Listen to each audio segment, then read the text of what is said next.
Our service today recognizes and hears from the voice of our membership and recognizes that we are able to do what we do because of the commitment of so many people.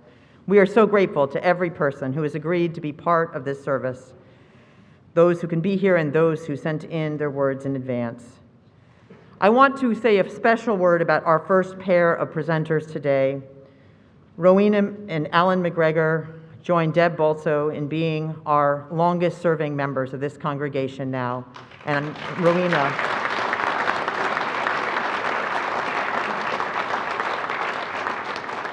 And Kevin Hsieh marked an anniversary that not all of us heard about teaching with our children for more than 3 decades. So, good morning. Good morning.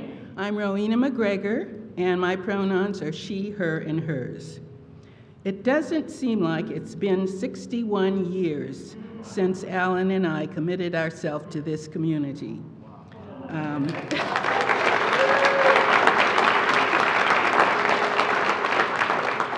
When we joined, it was just Mount Diablo Unitarian Church. The Universalism came several years later.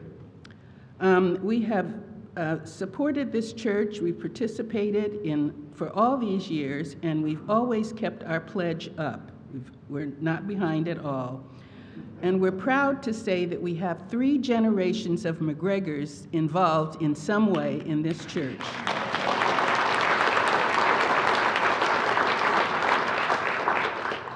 Alan and I moved to Walnut Creek, moved to this church, or to Walnut Creek from Berkeley. We had been school teachers in the Berkeley School District, and when we got married, we thought, well, we want to buy a house, and we want to start a family. Well, in Berkeley, if you want to buy a house, where you want it, you have to be white. So we said, no, that's not right. We both taught in the ghetto community, so we didn't necessarily want to avoid the community, but you hate to have your students meeting you in the grocery store and on Saturdays and all summer, so we wanted to get away. So we moved to Walnut Creek. Now, we got here because we had seen in the newspaper about a builder who was building homes in Walnut Creek and would sell to anyone who could qualify for the loans. So we decided that we would, it was a way out in Walnut Creek. When you're in Berkeley back in the 50s, Walnut Creek was way out there. So we decided one Sunday that we would take a drive out to Walnut Creek to see what was going on. Now, you must remember, Highway 24 was a highway. It was not a freeway. So you've got 2 lanes or whatever. When you get to Walnut Creek, we needed Ignacio Valley Road. It was 2 lanes, not 6 like it is now. So it was like way out there. So this was in the summer of 1958. And so we found our way to the Eichler Tract. We looked at the homes and we looked at the area and we liked it. And we liked the brand. I always wanted a new house. And so this was our chance to get a new house. So we went to the office and signed up and applied for a bank loan. Well, all was well until they told us that we didn't qualify for the loan. We went back to the builder and told him that we didn't qualify. We were sorry that we just couldn't take the house. He says, go home. I'll call you this week, or sometimes next week, he said. And he did. And he said, you do qualify, and you can go to the bank and sign the papers. Now, the reason we didn't qualify was that I was of childbearing age.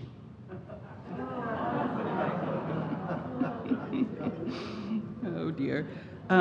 So we taught for a year or more after that, and then we decided that I would stay home and start a family. At that point,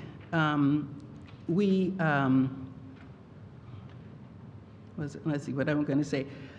We decided that I would stay home, and so I had a chance to meet the neighbors. And the neighbors in that tract were very nice. But I found out that about 5 or 6 different families went to the Unitarian Church.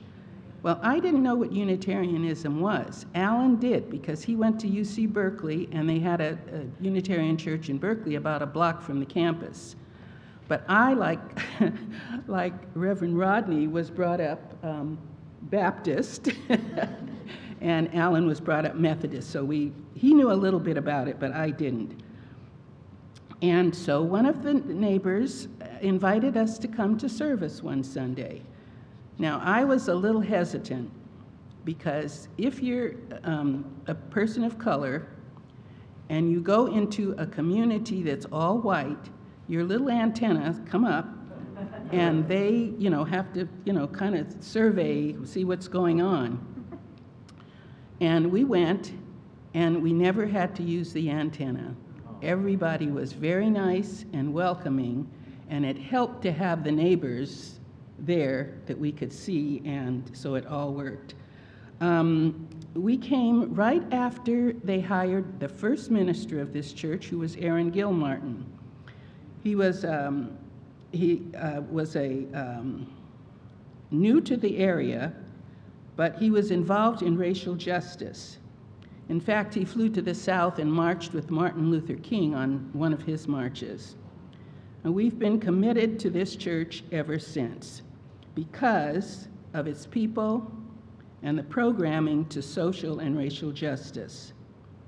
Now, we've both served on many committees and on the boards, and we've enjoyed the programs. The one we enjoyed the most and put the most effort in was our Winter Nights program. And we started working on that program for the first time it came, and that's been, 15, 16, 18 years since then. This year, I don't think either one of us can do that because of our age, but I'm going to make sure that we donate money to the program so that they can buy food and supplies. And I want to make a quote that I heard from when we had the Guardian of the Flame meetings a couple of Saturdays ago, that just kind of fits what we feel. It feels good to support what you believe in. Thank you.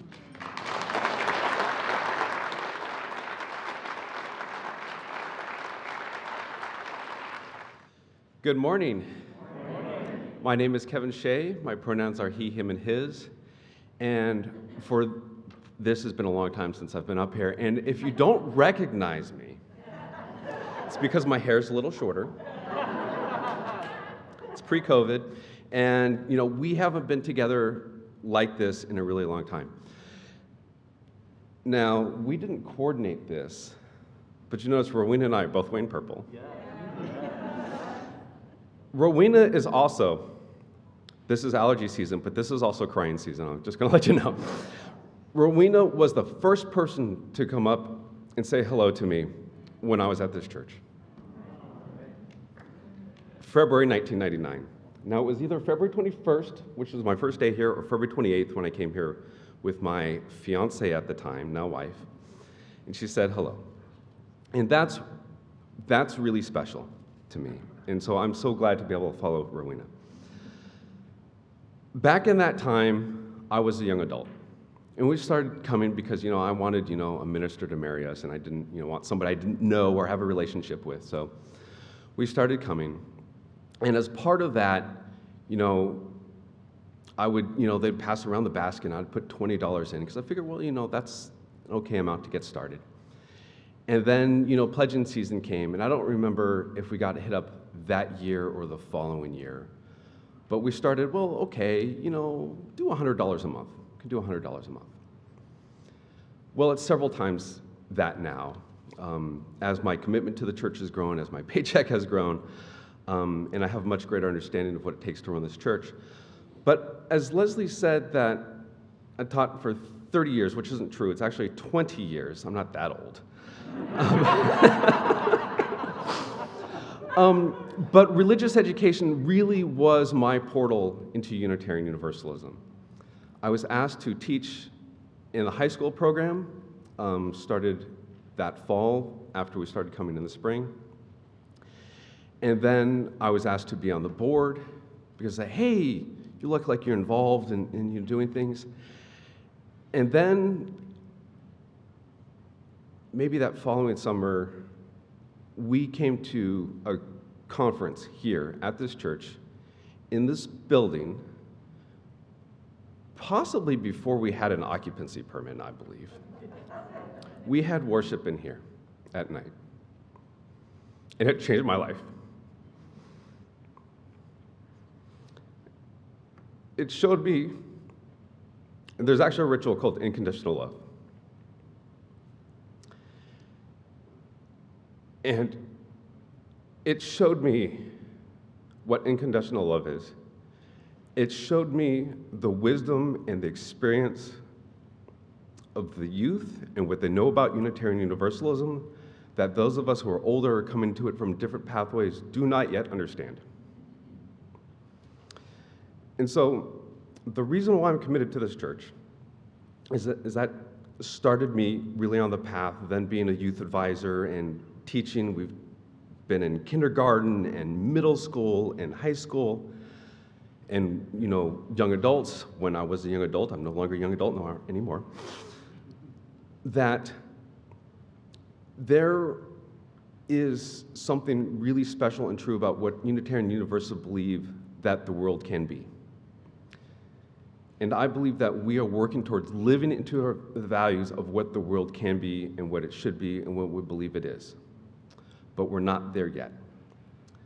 But the work that we're doing, for example, with the Eighth Principle Project and the Commission on Appraisal on widening the circle is real leadership. And the leadership started back in the 60s.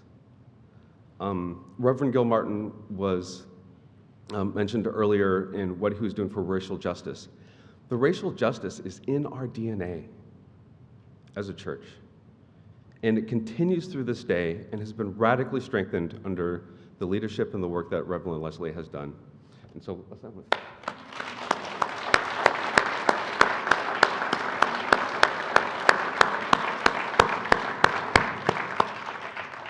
And it's so important.